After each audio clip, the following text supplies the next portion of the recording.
السلام علیکم ورحمۃ اللہ وبرکاتہ۔ حسبنا اللہ ونعم الوکیل۔ محترم ناظرین، استقبال ہے آپ کا ہماری انڈین اردو نیوز پر۔ آپ کو انشاءاللہ العزیز اپنی اس انڈین اردو نیوز پر 2 منٹ کی سچی اور اچھی تحقیقی خبریں دکھلائیں گے، اس لیے آپ جڑے رہیے ہماری اس انڈین اردو نیوز کے ساتھ۔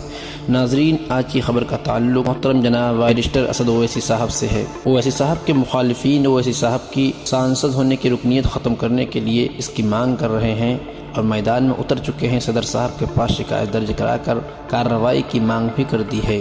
مزید پارلیمانی امور کے وزیر کے پاس بھی شکایت کی ہے۔ اس نے کہا بھی ہے کہ ہم جائزہ لے کر مناسب فیصلہ کریں گے، لیکن یہ بھی ہے کہ بھاجپا کے لیے اویسی کا بیان گلے کی پھانس بن چکا ہے۔ یہ فلسطین پر اویسی صاحب کی رکنیت ختم کرنا اتنا آسان بھی نہیں۔ اگر بالفرض رکنیت ختم بھی ہوتی ہے تو پھر فلسطین کے چاہنے والے ملک اس کی زبردست مخالفت کریں گے اور ناقابل تلافی ہندوستان کے وزیر کو نقصان بھی پہنچے گا۔ فلسطین کا نعرہ لگانے سے کیا کسی مذہب کی تائید ہے؟ نہیں، ہرگز نہیں، بلکہ مخالف پارٹی کے دل میں انسانیت کی حمایت کرنے کی تلقین ہے، اور یقیناً پارلیمنٹ قوم کے لیے آواز اٹھانے کی جگہ ہے، اور اویسی صاحب کا یہ نعرہ مخالف پارٹیوں کے دلوں میں انسانیت کی حمایت کا احساس دلانا ہے۔ اویسی صاحب کا حلف عالمی سطح پر وائرل ہو چکا ہے۔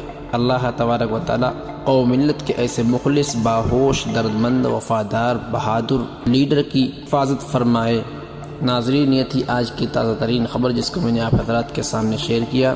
آپ سے گزارش ہے جتنا ہو سکے اس خبر کو شیئر کر دے، اور جو حضرات ہمارے چینل پر نئے ہیں وہ اس چینل کو سبسکرائب کر لیں۔ شکریہ، جزاکم اللہ، السلام علیکم ورحمۃ اللہ۔